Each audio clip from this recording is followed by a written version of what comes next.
الفتاة والقبول تمام بالرسول إلى حضرة سيدنا الرسول محمد صلى الله عليه وسلم ثم إلى حضرات جميع إخوانه من الأنبياء والمرسلين والأولياء الصالحين من مشارق الأرض ومغاربها ثم إلى حضرة جميع الأنصار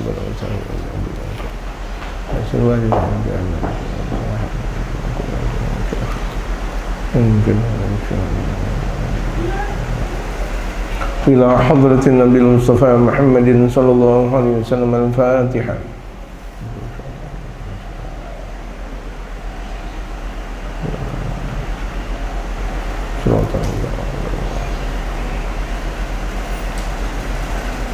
بسم الله الرحمن الرحيم.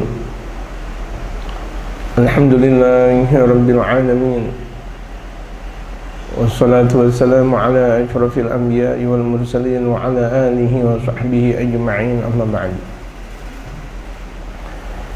وقد قال المؤلف رحمه الله تعالى: وأدام النفع به وبعلومه في الدارين آمين. قال: أما آن لنا أن نستيقظ من رقدتنا، أما آن لنا أن ننتبه من غفلتنا، إن علينا أن ندرك معنى انتمائنا إلى دين الله وانضوائنا تحت راية لا إله إلا الله محمد رسول الله. فوالله إنها ليست كلمة تقال باللسان، ولكنها بيعة مع الله عظمى، وعهد مع الله له شأن، إن عهد الله كان مسؤولا.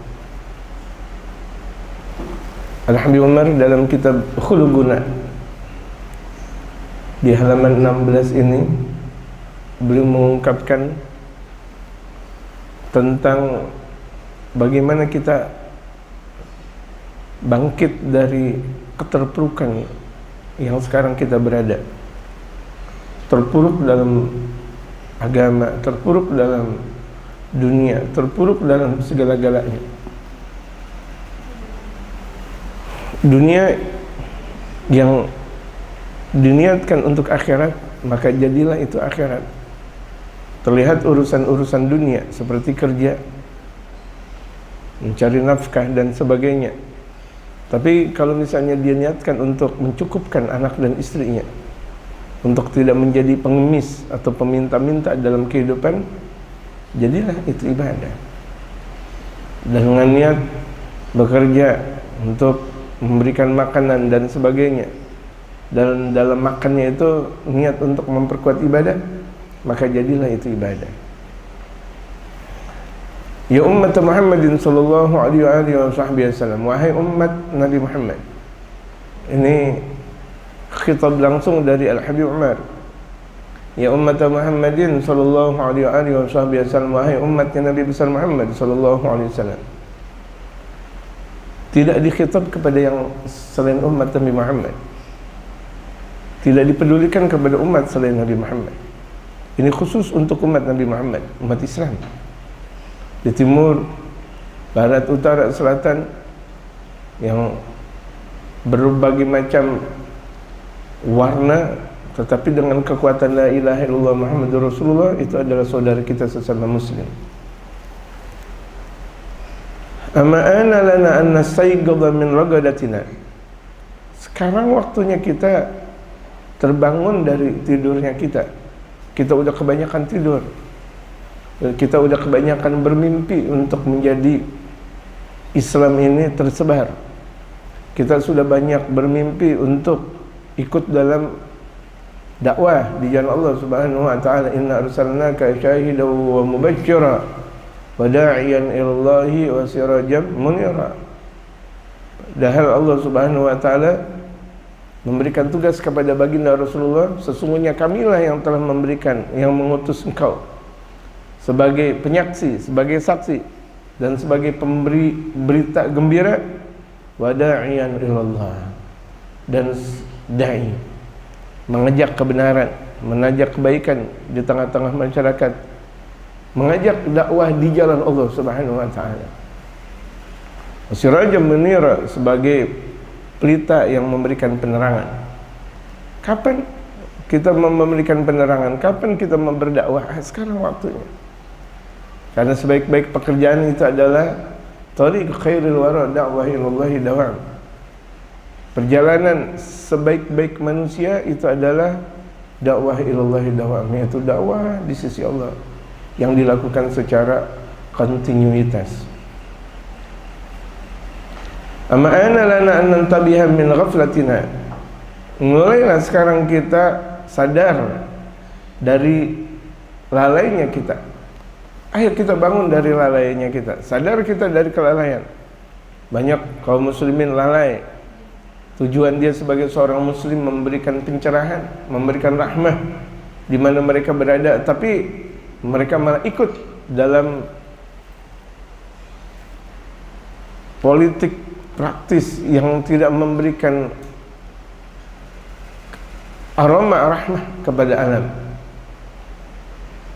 Yang satu sama lain saling gontok-gontokan, yang satu sama lain, yang bawahan bagaimana caranya agar atasan jatuh, yang bawahan bagaimana caranya agar hormat dan tunduk kepada dia.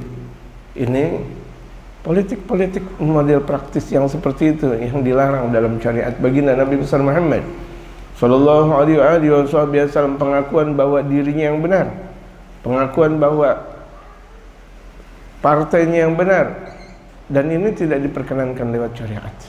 Yang lain salah, orang lain tidak benar, orang lain tidak boleh. Mulai kita terbangun, mulai kita sadar berapa banyak lalainya kita dari berbagai macam, bahkan maksiat. Bukan cuma sekedar kelalaian, tapi kemaksiatan yang telah dikatakan oleh Habib Umar di beberapa minggu yang lalu. Beliau memberikan arahan kepada kita, berapa banyak mereka kaum muslimin setiap malamnya begadang, tapi begadang yang tidak bermakna. Bergadang bahkan cuma sekedar bergadang main HP atau nonton televisi dan sebagainya, ngobrol sampai larut malam, bahkan ngobrol sampai menjelang subuh yang tidak ada manfaatnya. Kemudian siangnya tidur, tidur lagi, tidur lagi, tidur lagi. Kalau bergadang yang ada manfaatnya tidak menjadi masalah. Belajar, zikir, mudzakarah, membahas tentang keilmuan untuk memberikan wacana kebaikan dalam tatanan masyarakat, boleh. Dan itu sangat dianjurkan. Bagaimana untuk dakwah di perkotaan, di pelosok, di penjuru dan sebagainya, agar mudah bagaimana cara untuk mengembangkan majelis, mengembangkan dakwah baginda Rasulullah sallallahu alaihi wasallam. Itu sangat indah. Berdakwah di malam hari, masya Allah. Zikir di malam hari, masya Allah. Bertirakat, bermunajat, berkhalwah, masya Allah. Tapi ini berapa banyak dikatakan oleh Habib Umar, di malam harinya mereka tidak menentu, di siang harinya juga mereka tidak menentu pula. Nah, kalau begitu jadinya apa? Beliau memberikan saran kepada kita. Inna alaina an nudrika ma'na intima'ina ila dinillah. Sesungguhnya kewajiban buat kita seorang muslim, kita ini sebagai muslim, untuk memahami arti tali persatuan kita kepada Allah Subhanahu wa taala. Bagaimana kita memahami tali persatuan kita kepada agama Allah. Wandiwaina tahta rayati la ilaha illallah Muhammadur Rasulullah. Dan untuk memahami bahwa kita berada di bawah lindungan bendera la ilaha illallah Muhammadur Rasulullah. Kita berada di bawah keagungan la ilaha illallah Muhammadur Rasulullah. Harus kita pahami itu semuanya. Berapa banyak mereka kaum muslimin, mereka cuma memahami bahwa hakikat la ilaha illallah Muhammadur Rasulullah hanya sebatas salat, hanya sebatas zakat, hanya sebatas haji, hanya sebatas ungkapan-ungkapan yang ada di majlis, masjid, mushola, pesantren, majlis ta'lim dan sebagainya. Mereka tidak memahami bahwa hakikat Islam tersebar ke seluruh pelosok, tersebar di seluruh dimensi, tersebar di kenegaraan, tersebar di seluruh keilmuan yang ada. Mereka tidak memahaminya. Jadi pemahaman-pemahaman picik yang pada akhirnya mereka pahami. Jadi seakan la ilaha illallah Muhammadur Rasulullah mempunyai makna yang sempit. Orang yang mempunyai makna yang sempit tentang la ilaha illallah Muhammadur Rasulullah, otomatis mereka mempunyai pemahaman yang salah pada akhirnya. Sementara ketika kita pahami la ilaha illallah Muhammadur Rasulullah, masya Allah, andaikan ditulis dengan sebanyak-banyaknya, la nafidal bahr qabla an tanfadda kalimatu rabbi, itu niscaya air laut akan habis sebelum ucapan-ucapan keilmuan Allah Subhanahu wa taala habis. Kita mau nulis ayat-ayat keagungan Allah, kita mau nulis tentang hakikat la ilaha illallah Muhammadur Rasulullah. Andaikan kita mau tulis dengan tinta lautan sekalipun, seluruh lautan akan habis dengan ketika kita menyebut dan kita menjelaskan satu persatu tentang keagungan la ilaha illallah Muhammadur Rasulullah sallallahu alaihi wasallam. Jadi bagaimana tidak kalau misalnya seorang muslim, mereka berada di dalam tempatnya, mereka muslim tetapi mereka tidak memahami apa itu Islam, dan mereka bahkan tidak bangga dengan bahwa mereka adalah kaum muslimin. Berapa banyak kalau misalnya kita lihat mereka kaum muslimin tidak bangga dengan Islamnya. Kalau misalnya benar sih di masjid mushola pakai peci, benar. Benar sih sebagian mereka kaum muslimin di masjid di mushola pakai gamis, baju koko, sarungan, benar. Tapi apakah ketika mereka di mall bersarungan, berpeci? Bahkan mereka mengatakan itu kan peci itu khusus untuk masjid saja, itu sarung untuk di masjid saja. Kita kemana-mana udah tinggalkan, pakai celana panjang, pakai jin. Mereka meninggalkan sunnah baginda Rasul Muhammad sallallahu alaihi wasallam. Pantas kalau misalnya banyak mereka para ulama-ulama saleh, di antaranya Syekh Muhammad Abduh mengatakan al-Islamu mahjubun bil muslimin. Islam itu terhijab dengan kaum muslimin sendiri. Ketika kekuatan Islam mulai masuk di sana dan di sini, terhijab lantaran keterpurukan mereka kaum muslimin. Kaum muslimin tidak mengindahkan tentang keislaman. Kaum muslimin tidak bangga dengan Islamnya. Kaum muslimin tidak bangga ketika mereka laki-lakinya dengan pecinya, dengan gamisnya, dengan jubahnya, dengan imamahnya, dengan sorbannya dan sebagainya. Mereka lebih nikmat dengan pakaian-pakaian mereka yang mereka miliki. Padahal kalau misalnya seorang muslim dia cinta kepada baginda Rasulullah, tidak mampu menjalankan sunnah Rasulullah dengan banyak, minimal yang dia mampu. Minimal yang dia mampu apa? Baju koko atau baju gamis, bismillah. Peci dan sebagainya, alhamdulillah. Jangan bahkan mereka serta-merta menyalahi sunnatul Rasul. Kita berada di Indonesia, nggak usah pakai gamis. Kita berada di negeri pertiwi kita Indonesia, nggak usah pakai sarung. Kalau misalnya pesantren sarungan tradisional, kalau misalnya seorang ulama pakai peci itu tradisional, mereka tidak tahu bahwa itu adalah sunnah Rasulullah Muhammad. Bagaimana seorang muslim? Berarti mereka betul-betul tidak mengetahui hakikat la ilaha illallah Muhammadur Rasulullah. Kalaulah itu keluar dari ucapan dari seorang profesor atau doktor, suruh ngaji lagi profesornya. Doktor-doktornya suruh ngaji lagi untuk memahami hakikat la ilaha illallah Muhammadur Rasulullah sallallahu alaihi wasallam. Kalau itu keluar dari ucapan mereka para ulama-ulama, katanya suruh belajar lagi mereka tentang hakikat la ilaha illallah Muhammadur Rasulullah sallallahu alaihi wasallam. Berarti mereka belum mempelajari hakikat la ilaha illallah Muhammadur Rasulullah. Atau andaikan mereka memahaminya, mempelajarinya, mereka tidak mengamalkan. Ilmu yang tidak diamalkan tidak bermanfaat. Kalau dalam Maghalatul Arab seringkali dikatakan al-ilmu bila tamar, itu kasyajar bila al-ilmu bila amal kasyajar bila tamar. Ilmu tanpa mengamalkan bagaikan pohon tanpa buah. Itu masih mending kalau dikatakan pohon tanpa buah. Ini kalau misalnya pohon tanpa daunnya, pohon tetapi cuma sekedar bentuknya pohon, nggak bisa mendeduhkan yang ada di bawahnya, nggak bisa memberikan ketentraman berada orang yang ada di bawah pohon tersebut, bahkan memberikan pohon tersebut panas kepada orang yang ada di sekitarnya. Berarti bukan memberikan manfaat, tapi memberikan darurat kalau begitu jadinya. Dari zaman dahulu berapa banyak itu keluar dari ucapan kaum muslimin itu sendiri. Kalau itu keluar dari mereka kaum-kaum orientalis, kalau itu keluar mereka para penjajah, dikatakan masih wajar karena mereka adalah orang-orang kafir. Tapi ini kaum muslimin, masya Allah, seakan anti dengan Islamnya. Apakah dengan titel yang mereka miliki dengan gelar doktoral dan sebagainya, mereka bangga dengan itu semuanya?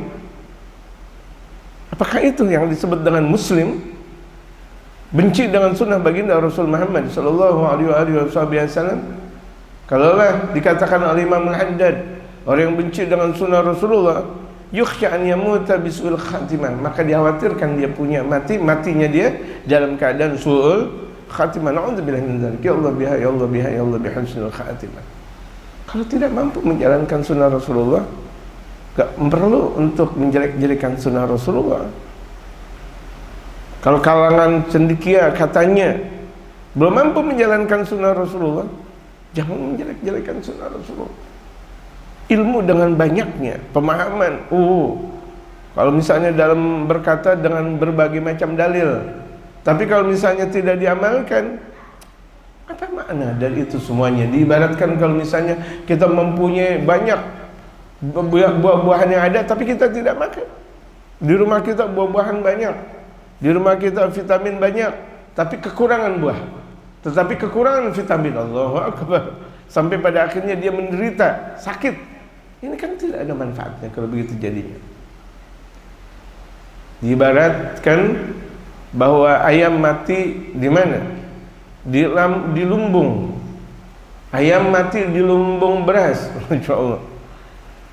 Ayam mati di lumbung beras, di tempatnya beras. Ini kan aneh kalau begitu jadinya. Fa wallahi, demi Allah, Al-Habib Umar berkata, innaha laysat kalimatan tuqalu bil lisan. Ucapan la ilaha illallah Muhammadur Rasulullah bukan cuma sekadar kalimat yang diucapkan lewat lisan saja. Bukan cuma sekadar la ilaha illallah Muhammadur Rasulullah sallallahu alaihi wasallam. Itu bukan cuma sekadar di lisan saja, ingat. Itu ada makna-makna tersendiri.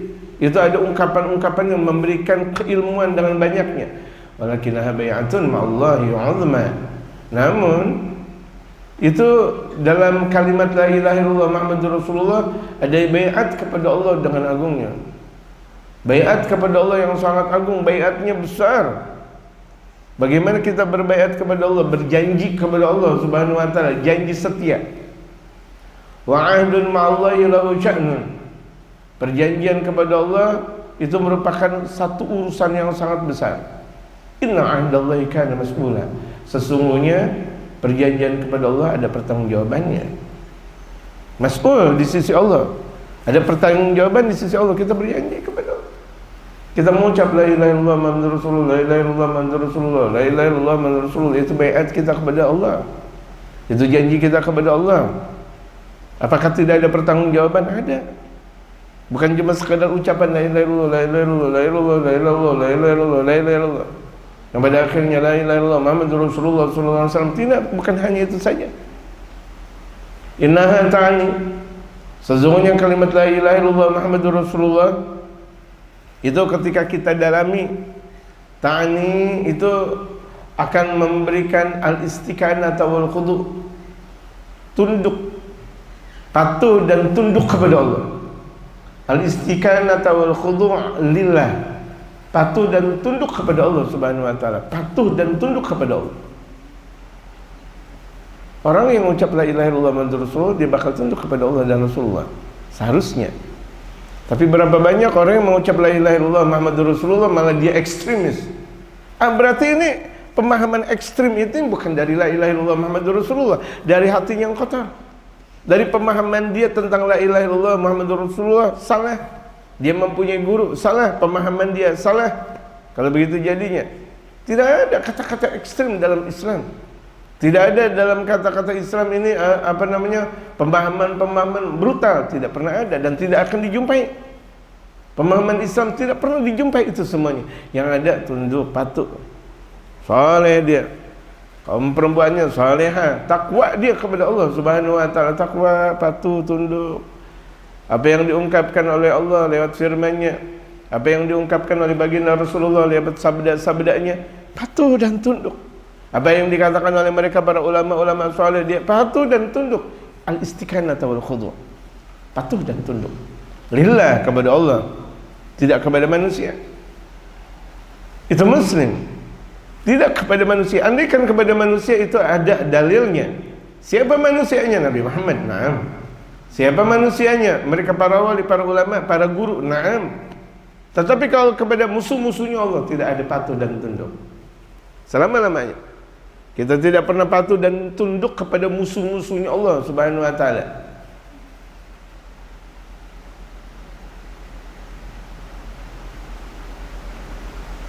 Wala tattakhidz syaitana waliya. Jangan engkau jadikan setan sebagai pemimpin. Jangan. Enggak boleh kita tunduk kepada setan, enggak boleh tunduk kepada mereka orang-orang kafir. Enggak boleh kita tunduk kepada mereka orang-orang yang telah menyesatkan agamanya Allah, menyesatkan mereka kaum muslimin. Enggak boleh tunduk kita kepada orang ahli maksiat.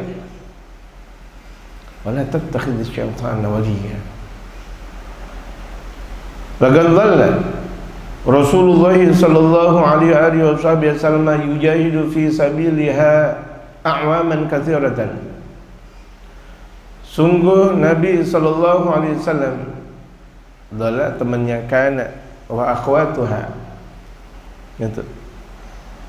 Sungguh baginda Rasulullah sallallahu alaihi wasallam itu berjuang di jalan untuk menegakkan la ilaha illallah Muhammadur Rasulullah, itu menegakkan la ilaha illallah Muhammadur Rasulullah a'waman katsiratan, bertahun-tahun. Bertahun-tahun baginda Rasulullah berjuang menegakkan la ilaha illallah Muhammadur Rasulullah. Di Makkah la ilaha illallah Muhammadur Rasulullah, la ilaha illallah Muhammadur Rasulullah, la ilaha illallah Muhammadur Rasulullah. Diajarkan kepada yang laki, yang perempuan, yang tua, yang muda, diajarkan la ilaha illallah, tauhid. La ilaha illallah Muhammadur Rasulullah, la ilaha illallah Muhammadur Rasulullah, la ilaha illallah Muhammadur Rasulullah. Bahkan itu sebelum diungkapkan oleh bibir mulia baginda Rasulullah sudah ada di Tauratnya Nabi Allah Musa. Di Tauratnya Nabi Allah Musa sudah ada dan sudah menggambarkan akan datangnya Nabi Muhammad sallallahu alaihi wasallam. Berapa banyak mereka para pemuka-pemuka agamanya dari kalangan Yahudi maupun Nasrani. Mereka bahkan mengatakan bahwa nanti pada akhir zaman akan turun Nabi yang namanya Ahmad, memberikan rahmah kepada manusia seluruhnya, disifatkan sifat Nabi Muhammad dengan benarnya, dengan sempurnanya. Tapi ketika datang Nabi Muhammad SAW di Makkahul Mukarramah, mereka tidak mau. Mereka maunya Nabi Muhammad dari kelompok mereka. Mereka maunya Nabi Muhammad dari golongan mereka. Itu kan betapa hatinya kotor. Mereka merusak tentang kitab sucinya mereka sendiri. Merusak kitab sucinya. Kalau misalnya kitab suci mereka rusak, bagaimana dengan datangnya Al-Quran ketika berikutnya? Terjaga. Inna nahnu nazzalna dzikra wa inna lahu lahafizun. Dalam firman Allah, sesungguhnya kamilah yang telah menurunkan az-dzikra, yaitu Al-Quran, sebagai peringatan. Kami pula yang menjaga. Lewat hafalan-hafalan mereka, kaum-kaum muslimin yang ada di belahan dunia ini, dengan tulisan ketika itu di zaman Sayyidina Utsman bin Affan sampai sekarang ini. Dan bahkan dunia melek kalau misalnya ada dalam Al-Quran satu ayat atau bahkan satu huruf, bukan satu ayat, satu huruf yang terlupakan atau satu huruf yang ditambahkan, itu gempar satu dunia. Kenapa? Dijaga langsung oleh Allah dengan inna nahnu nazzalna dzikra wa inna lahu lahafizun. Al-Quran terjaga, otentitas Al-Quran terjaga. Tapi apakah Al-Quran ada di dalam hati kita? Apakah Al-Quran terjaga di dalam hati kita? Apakah Al-Quran terjaga di dalam bibir kita? Itu titik permasalahan. Apakah Al-Quran terjaga di rumah-rumah kita, di anak istri kita, di tetangga kita, di kampung kita, di kota kita, di Indonesia kita, di kaum muslimin, di dunia kita? Apakah terjaga? Bagaimana kita untuk mengoptimalkan la ilaha illallah Muhammadur Rasulullah? Itu semuanya ada di tangan kita. Inna fi aidikum amral ummah wa fi iqdamikum hayataha. Inna fi aidikum amral ummah, sesungguhnya ada di tangan kalian itu urusan umat. Di tangan-tangan kita ada kewajiban kita untuk menguatkan umat, untuk membela umat, untuk memberikan aspirasi umat. Wa fi iqdamikum hayataha, dan kemajuannya Wa fi iqdamikum, dalam kemajuan kalian itu ada hidupnya umat. Kalau kita mau menghidupkan, maka umat bakal hidup. Kalau kaum muslimin sudah mulai menjalankan sunnatul Rasul, telah tadi diungkapkan, sudah mulai cinta kepada sunnah Rasul, sudah mulai cinta kepada sunnah Rasulullah, sudah mulai mempraktikkan sunnah Rasulullah. Yang perempuannya sudah mulai berhijrah dari keterbukaan menjadi ketertutupan dengan menggunakan jilbab, menutup auratnya, contohnya tertutup, terjaga. Yang laki-laki sudah mulai menjalankan sunnah Rasulullah, bahkan sampai makanan mereka terjaga dan untuk selalu menjaga sunnah Rasulullah. Nah, ketika itu sudah mulai hidupnya keberlangsungan Islam. Jadi benar, wajar tadi dikatakan, kembali kepada asal pengajian kita, bahwa al-Islamu mahjubun bil muslimin. Perkembangan Islam itu bisa terhijab dengan kaum muslimin itu sendiri. Akhlaknya yang tidak baik, pemahaman tentang Islamnya tidak baik dan sebagainya, yang tidak mencerminkan bahwa mereka adalah kaum muslimin. Sering dikatakan bahwa mereka orang-orang tempo dahulu masuk Islam lantaran melihat akhlaknya kaum muslimin. Tapi kalau zaman sekarang, berapa banyak mereka orang-orang kafir masuk Islam bukan melihat dari kaum muslimin akhlaknya, tapi yang mereka lihat dari kajian Islam yang benar, yang syamil, yang kafah. Terkadang mereka sudah mau mempelajari Islam tetapi salah guru, salah bacaan. Yang mereka baca adalah karangan-karangan orientalis yang mereka selalu menyudutkan Islam, mengkambing hitamkan Islam, memelorotkan Islam, menjatuhkan Islam. Itu tidak benar. Belajarlah Islam pada tempatnya. Belajarlah Islam pada tempatnya. Belajarlah Islam kepada orang yang khususnya. Mereka para ulama-ulama rabbaniyin, belajar Islam kepada mereka. Di Indonesia, dengan banyaknya para kiai, para habaibnya, para masyaikhnya banyak, yang keluaran dari Hadramautnya banyak, yang keluaran dari berbagai macam pesantren-pesantren banyak. Belajar, jangan salah orang. Berapa banyak orang mempelajari syariatul Islam lantaran salah guru, pada akhirnya pemahamannya pun salah. Belajar bagaimana penampilan mereka yang keluar dari Hadramaut atau keluar dari berbagai macam pesantren. Dilihat aja dulu dari perangai pakaian, mereka sudah menjalankan sunnah Rasulullah lewat pakaian atau tidak, itu aja dulu. Cuma-cuma mereka keluar belajar di mana dan di mana, kemudian balik lagi ke negeri tercinta Indonesia, bumi pertiwi, Republik Indonesia. Tapi mereka tidak menjalankan sunnah, tapi mereka mau mengajarkan sunnah.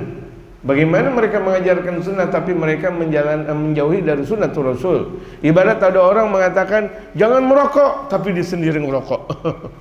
Jangan merokok, rokok itu mempunyai dan bakal mendatangkan penyakit jantung, penyakit liver, penyakit ini dan sebagainya. Atau dalam istilah nanti banyak melahirkan penyakit, diantaranya bengek misalnya, bengek atau apa namanya. Tapi dia sendiri ngerokok. Lucu kan? Lucu gitu. Jangan seperti itu. Dan kita bandai berkata tetapi kita sendiri yang tidak mengamalkannya. Itu contohnya.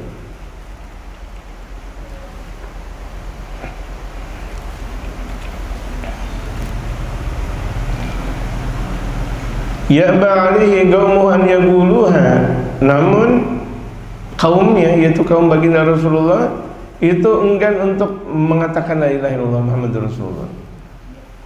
Rasulullah berdakwah bertahun-tahun mengajarkan la ilaha illallah Muhammadur Rasulullah, la ilaha illallah Muhammadur Rasulullah, tapi kaumnya enggan untuk mengucapkan.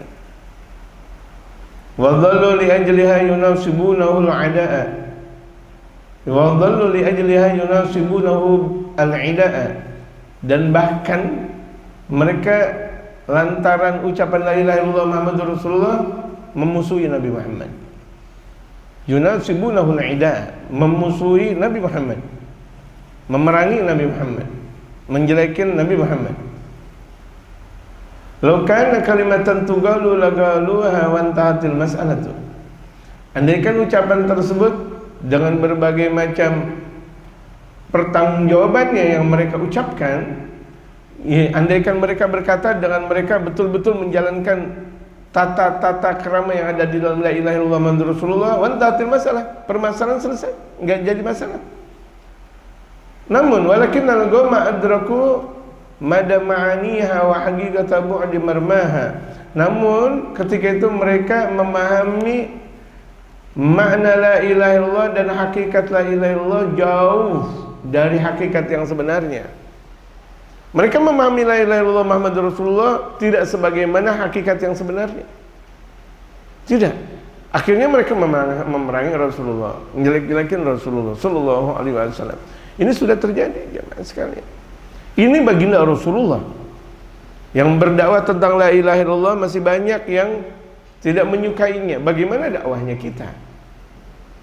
Bagaimana dakwahnya mereka para ulama-ulama saleh yang otomatis berada di bawah lindungannya baginda Rasul Muhammad sallallahu alaihi wasallam? Pasti akan banyak yang membenci, karena tidak pernah akan ada dakwah tanpa kebencian. Ada yang bakal benci. Ada ketika mulai dakwah, ada yang fitnah, ada yang hasud, ada yang melakukan ini dan itu, pasti akan ada. Tapi itu semuanya adalah seni. Tanpa seni, maka kehidupan seakan dalam keadaan satu warna. Maka hidup kita perlu berwarna-warna. Dengan berwarna-warna itulah yang disebut dengan sebuah seni, sebuah keistimewaan dan keindahan kehidupan. Di hidup itu ada kebaikan, ada keburukan. Ambil kebaikan. Hidup ini ada yang sangat istimewa, ada yang cuma sekedar istimewa. Ambil yang sangat istimewa. Itulah seni. Fatagula alaihim gauluha. Berat akhirnya buat mereka untuk mengucapkannya. Ya. Berat untuk mengucapkan. Wal i'tirafu biha, dan berat untuk memahami hakikat la ilaha illallah. Berat itu semuanya. Kenapa? Karena mereka memahami prinsip la ilaha illallah dengan prinsip yang salah. Mereka memahami konsep Muhammadur Rasulullah dengan konsep yang salah. Mereka udah sombong duluan. Sombong duluan. Udah merasa bahwa mereka udah benar. Seperti misal ada satu majlis ta'lim. Siapa ngajar tuh? Kiai. Ya, kiai. Mereka udah merasa diri mereka benar. Udah selalu jelek-jelekin kiai. Udah nggak ada benar-benarnya tuh kiai. Ngapain tuh kiai harus ngajar? Ustaz harus ngajar. Terus siapa yang ngajar sebelah sana? Habib yang Habib. Tuh lihat. Ada di dalam diri mereka satu kibir, satu kesombongan. Belum memahami hakikat yang diajarkan oleh mereka para ulama dan mereka para habaib dan sebagainya, tetapi mereka udah mengatakan bahwa mereka yang benar. Itu kan nggak bakal masuk kalimat la ilaha illallah Muhammadur Rasulullah di dalam hati mereka, di dalam tubuh mereka, di dalam ruhnya mereka, karena udah merasa bahwa dirinya benar. Ngaji begitu-begitu aja. Baca Quran, baca kitab, apa yang dibaca? Kitab Ihya Ulumuddin tradisional. Ya, jadi kalau misalnya ada sesuatu diambil semuanya. Diambil itu merupakan sebuah kebenaran. Al-amru bil ma'ruf wan nahyu 'anil munkar. Gitu. Ibarat kalau misalnya ada orang mabok, ambil kalau kita mampu.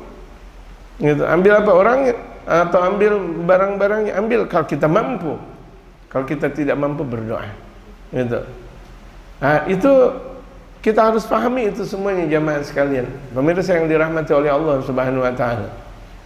Karena mereka enggak mengakui kebenaran.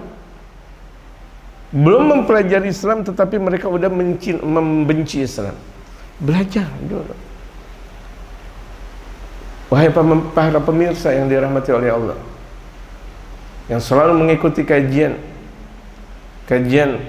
hulu guna ini, kajian kitab-kitab Al-Habib Umar ini, bismillah, mulai buka hati kita, mulai buka wacana kita, karena ini adalah ilmu.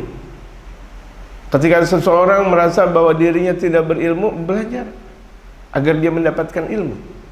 Ketika ada seseorang kosong tentang keimanan, buka hatinya untuk mendapatkan keimanan. Buka hatinya. Cari guru yang benar, yang bersanad kepada baginda Rasul Muhammad sallallahu alaihi wasallam, sanad keguruan dia.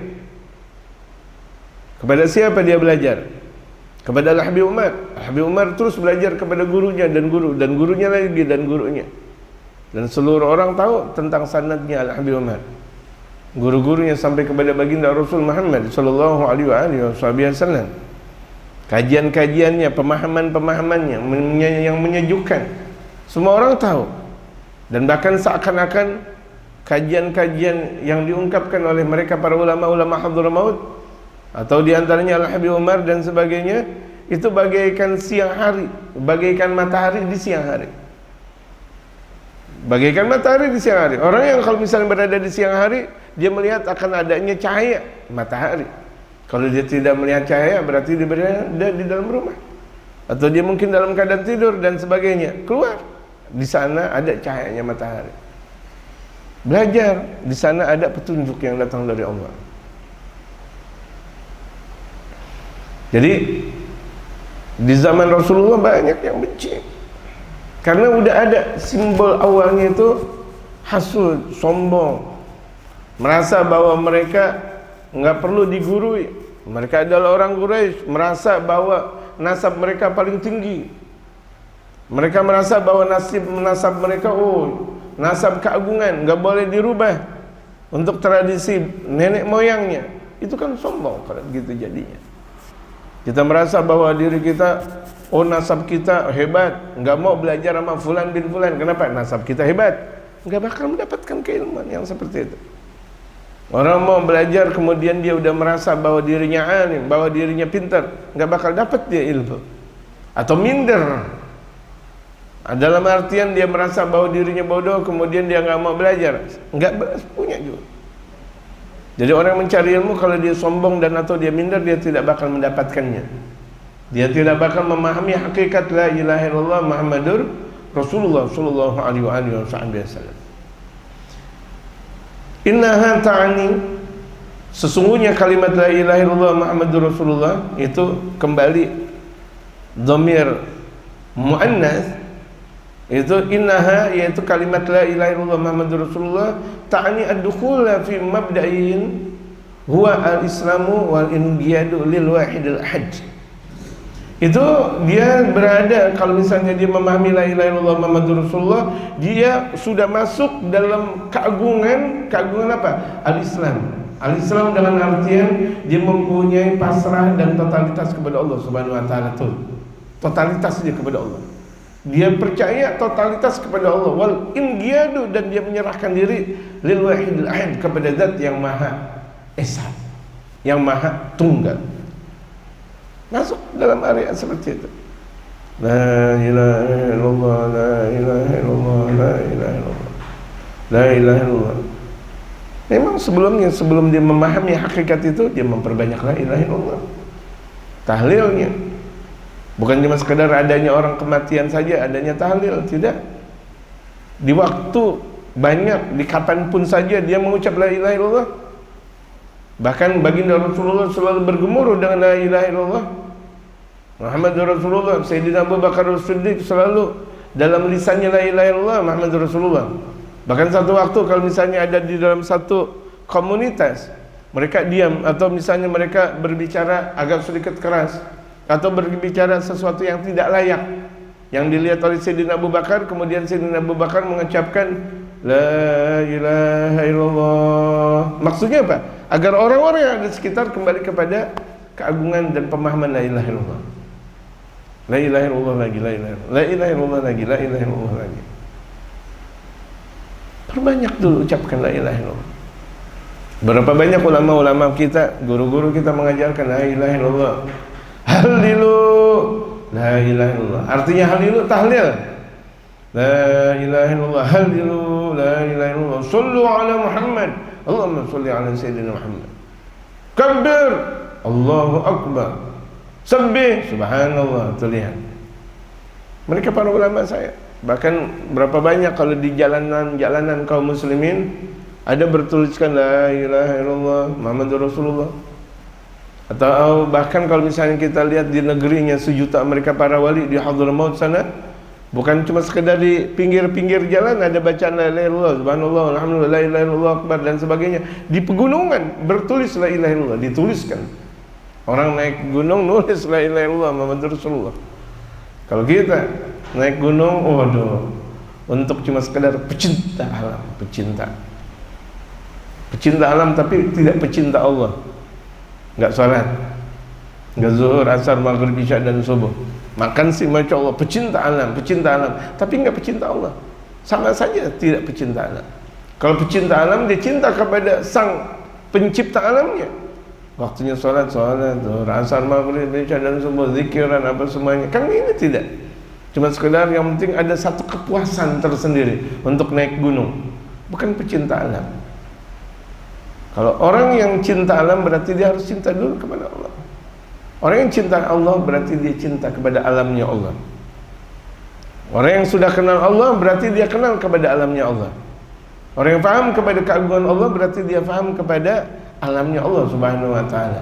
Makanya berapa banyak rumusan la ilaha illallah Muhammadur Rasulullah mengembalikan diri kita kepada Allah. Pada akhirnya kembali kita kepada Allah. Hakikat kehidupan kita kembali kepada Allah. Awal Allah, akhirnya kembali kepada Allah. Itu kalau kita pahami tentang la ilaha illallah Muhammadur Rasulullah. Dan la ilaha illallah Muhammadur Rasulullah mempunyai keagungan Muhammadur Rasulullah yang tidak bisa berdiri dengan sendirinya. Karena untuk memahami la ilaha illallah wajib dengan Muhammadur Rasulullah. Itulah Muhammadur Rasulullah sebagai babun al-azim, pintu kita yang sangat mulia. Wasilatul uzma, wasilah kita yang sangat agung untuk mengenal Allah. Li'an nafhamallah wa nuwahhidallah, memahami Allah, mentauhidkan Allah lewat jalur mana? Nabi besar Muhammad sallallahu alaihi wasallam. Bagaimana mungkin orang bisa mengenal Allah tanpa Nabi Muhammad? Mustahil. Allah yang mana yang mereka pahami? Karena Nabi sallallahu alaihi wasallam sebagai nabi dan rasul yang makhluk yang sangat kenal kepada Allah, yang menunjukkan untuk Allah dan menunjukkan kembali kepada Allah, itulah baginda Nabi besar Muhammad sallallahu alaihi wasallam. Ya kan? Jadi aneh kalau misalnya ada orang la ilaha illallah tanpa Muhammadur Rasulullah, atau Muhammadur Rasulullah tanpa la ilaha illallah, tidak bakal mungkin terjadi. Keduanya mempunyai satu ikatan besar yang tidak bisa dipisah-pisahkan. Fima amara wa fima zajara, apa yang Allah perintah, apa yang Allah larang. Tahu kita hakikat la ilaha illallah, berarti ketika kita memahami la ilaha illallah Muhammadur Rasulullah, di dalamnya ada perintah Allah, di dalamnya ada larangannya Allah, di dalamnya lagi ada petunjuk yang datang dari Allah, ada kestabilitasan yang memang semuanya datang dari Allah, ada arahan-arahan yang datang dari Allah Subhanahu wa taala. Itu la ilaha illallah Muhammadur Rasulullah. Bukan cuma sekadar ucapan. Tadi dikatakan oleh Habib Umar, laisa kalimatan tugalu faqat, laisa kalimatan tugalu bil lisani faqat, bukan cuma sekadar ucapan yang hanya terucap lewat lisan saja. Naam ayyuhal muslimun, naam ya wahai kaum muslimin, kata Habib Umar di sini. Jaga. Artinya jaga.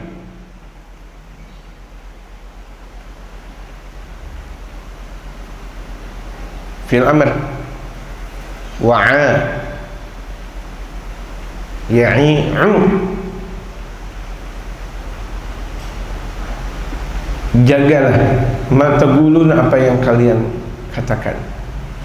Fa inna fi la ilaha illallah, maka sesungguhnya dalam kalimat la ilaha illallah nih, lihat Habib Umar berkata, dalam kalimat la ilaha illallah yakmunu sirru quwwatina, menghimpun rahasia kekuatan kita. Ada rahasia kekuatan kita, zahir dan batinnya itu ada di la ilaha illallah. Betapa orang yang kalau misalnya kuat dengan la ilaha illallah, la ilaha illallah, la ilaha illallah, la ilaha illallah, la ilaha illallah, gemar zikir la ilaha illallah, meninggal husnul khatimah. Gemar la ilaha illallah, la ilaha illallah, la ilaha illallah, la ilaha illallah, la ilaha illallah, ruhnya suci, bercahaya, tubuhnya bercahaya, tubuhnya terjauhkan dari berbagai macam kotoran-kotoran yang menjauhkan dirinya dari Allah Subhanahu wa taala. Mempunyai kekuatan besar kepada Allah Subhanahu wa taala. Karena di situ kekuatan besar. Berapa banyak kalau misalnya kita lihat orang-orang tua kita tempo dulu atau guru-guru kita tempo dulu. Di zaman penjajahan kolonialis Belanda atau Jepang atau Portugal, Portugis, Inggris dan sebagainya, mereka musuh-musuhnya Allah mempunyai bom besar atau persenjataan lengkap. Kaum muslimin kala itu apa yang mereka ucap? La ilaha illallah. Mereka cuma sekedar bawa golok atau sebagian bawa keris atau cuma sekedar bawa apa namanya pisau mungkin, atau mungkin istrinya lagi bikin sayur-sayuran diambil tuh pisaunya, perang perang bawa pisau, la ilaha illallah. Tetapi bukan permasalahan pisaunya, bukan permasalahan goloknya, atau bukan permasalahan kerisnya, atau keris kalmujeng, atau keris apa namanya, atau keris kalinyamat, atau keris ini dan sebagainya. Bukan permasalahan itu adalah kerisnya. Permasalahan di situ ada kekuatan la ilaha illallah. Ini enggak udah mengacapkan bid'ah, bid'ah, bid'ah, bid'ah. Ente mempelajari bid'ah dari sudut mana? Kalau ada orang cuma sekedar memakai golok kemudian apa namanya keris dan sebagainya, udah langsung bid'ah, bid'ah saja. Enggak tahu hakikat bid'ah tapi berkata tentang bid'ah dan menyalahkan orang. Jangan seperti itu. Jangan seperti itu jamaah sekalian, memahami Islam dengan rentannya, memahami Islam dengan tidak menyeluruhnya, sebahagian namanya parsial. Pelajari Islam secara menyeluruh. Bawa golok la ilaha illallah Muhammadur Rasulullah, ada kekuatan di situ. Ada sebagian mereka membawa bambu yang diruncing, yang pada akhirnya namanya bambu runcing. Berperang, bertempur mereka dengan bambu runcing. Apa yang terjadi? Allah memberikan kemenangan kepada mereka. Zaman kala itu belum ada tentara, TNI belum ada, kepolisian belum ada. Yang ada apa? Barisan mereka para ulama-ulama dengan pesantrennya, para kiai-kiai mereka dengan murid-muridnya. Itu mengucapkan la ilaha illallah Muhammadur Rasulullah. Tuh lihat keagungan la ilaha illallah Muhammadur Rasulullah. Lihat, mereka bertempur dengan keagungan la ilaha illallah Muhammadur Rasulullah. Apakah ini sejarah yang harus ditutup-tutupi? Apakah ini kejadian nyata yang kemudian harus kita kita hilangkan? Tidak. Ini keagungan republik, yang republik kita dengan darah la ilaha illallah Muhammadur Rasulullah sallallahu alaihi wasallam. Seharusnya kaum muslimin betul-betul menjaga kemerdekaan kita itu benar-benar dengan la ilaha illallah Muhammadur Rasulullah.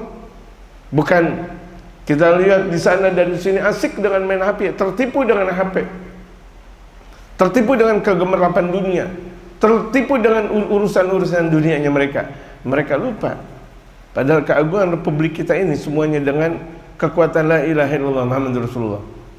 Lah, itu ketika itu Buya Amsyar, ketika beliau berbicara di muktamar dunia, beliau mengatakan, laula sufiyuna la, andaikan tidak ada kaum sufi di negara Republik Indonesia, laula sufiyuna, andaikan tidak ada mereka kaum sufi, ulama-ulama sufi, ulama-ulama tasawuf, ulama-ulama yang gemar zikir la ilaha illallah, la ilaha illallah, ulama-ulama yang bertariqah, tariqah alawiyahnya kah, atau tariqah qadariyahnya, atau naqsyabandiyahnya, atau asyadzaliyahnya, atau satoriyahnya, atau tariqah apa saja yang ada.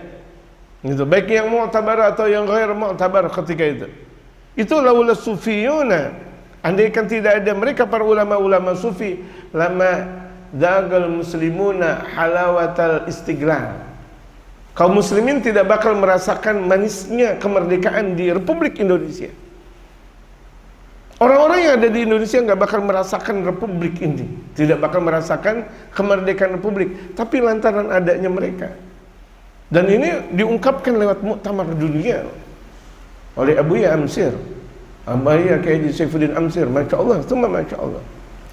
Ya rahmatullah tabaraka wa taala rahmatul abrar.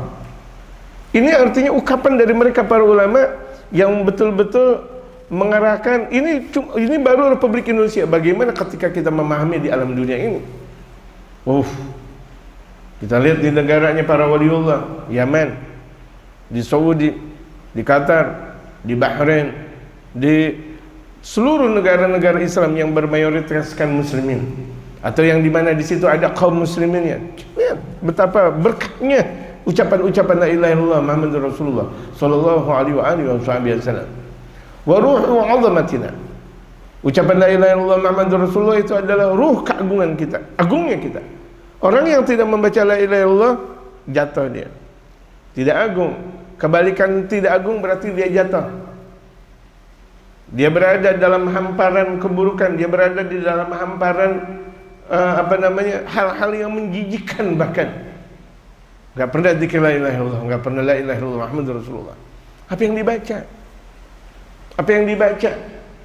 Apa yang dia pelajari kalau tidak dia memahami la ilaha illallah Muhammadur Rasulullah? Bahkan kaum muslimin sendiri untuk mengucap la ilaha illallah tidak bisa. Apa yang mereka bisa? Mereka asik dengan menggunakan bahasa yang lain, hebat. Tapi kenapa la ilaha illallah tidak bisa? Mereka mengucap la ilaha illallah, la ilaha illallah lagi. Belajar. Masih ada waktu, masih ada hayat di kandung badan, belajar. La ilaha illallah, ya nggak apa-apa la ilaha illallah, la ilaha illallah misalnya. Tapi yang benar la ilaha illallah ya. Ayo besok lagi belajar la ilaha illallah. Oh nggak bisa lagi. Ibarat banyak orang bilang syariat sarengat, nggak apa-apa sarengat. Tapi intinya syariat ya, kata Sunan Kalijaga. Tapi terus Sunan Kalijaga tuh ngajarin. Pada akhirnya benar.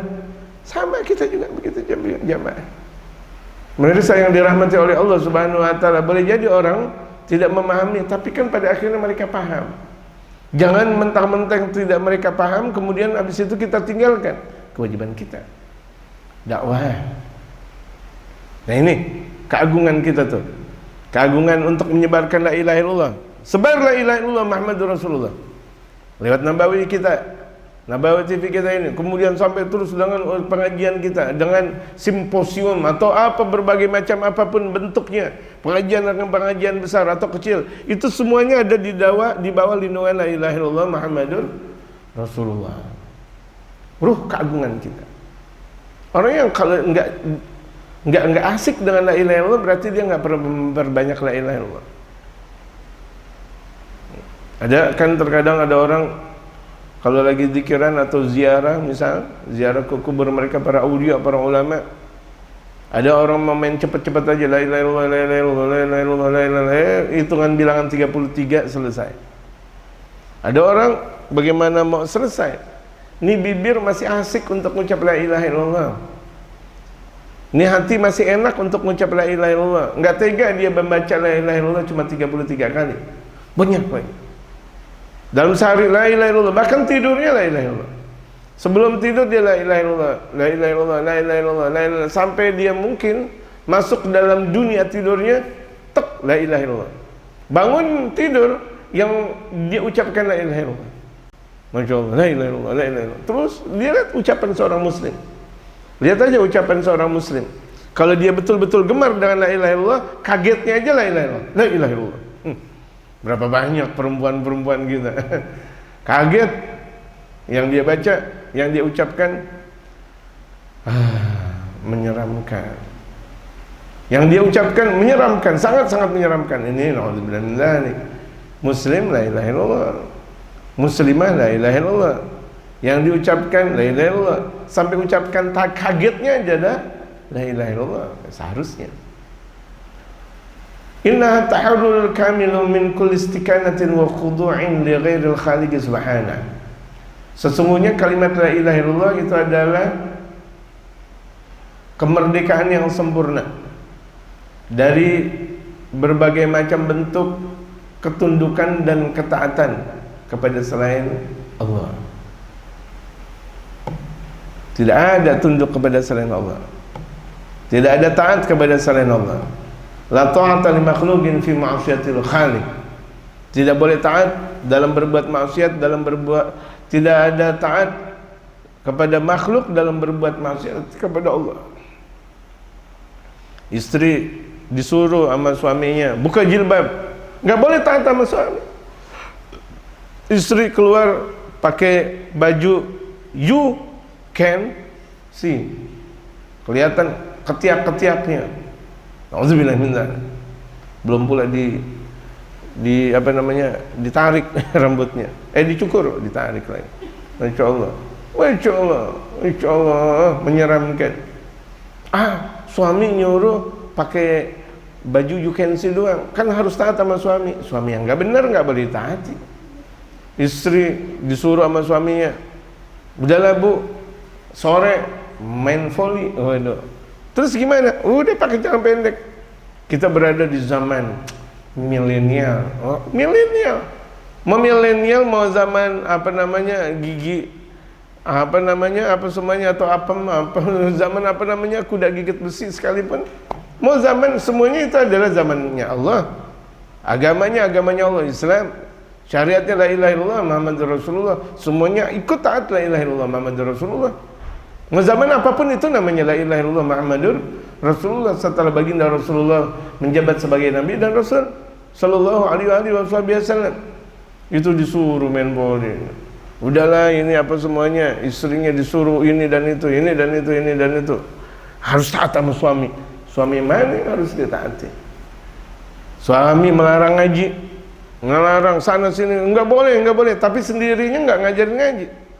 Ini kepincangan yang pada akhirnya umat Islam tidak mengenal Islam. Kalau begitu jadinya kemunduran besar, dan mundurnya sangat pesat di zaman-zaman sekarang ini, di mana kaum muslim yang laki tidak memahami Islam, kaum muslimah tidak memahami tentang keislamannya sendiri.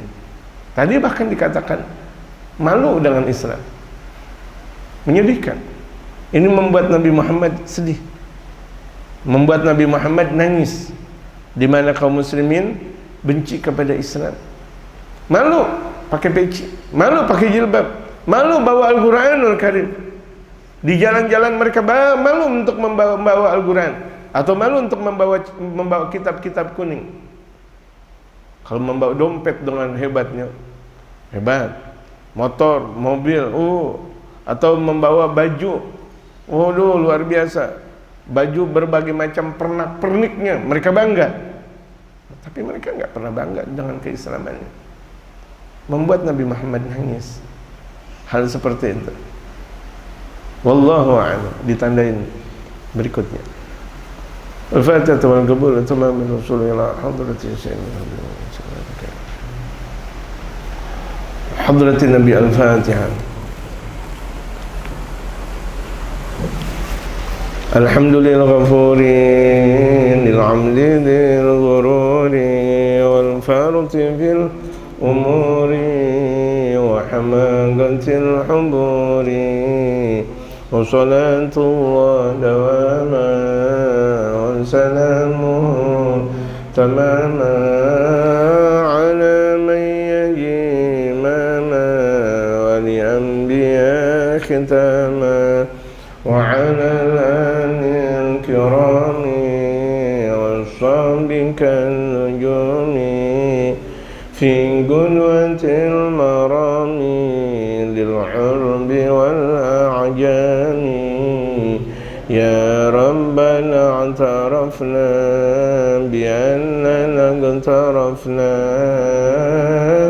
wa innana asrafna wa ala ladha ashrafna فانتم علينا توبا توسيل كل حوبا واستر لنا العورات وآمن الروعات واغفر لوالدينا ربي ومولودينا والأهل والإخوان وسائر الخلان وكل ذي محبة أو جيرة أو صحبة والمسلمين أجمع آمين ربي أسمع فضلا وجودا منا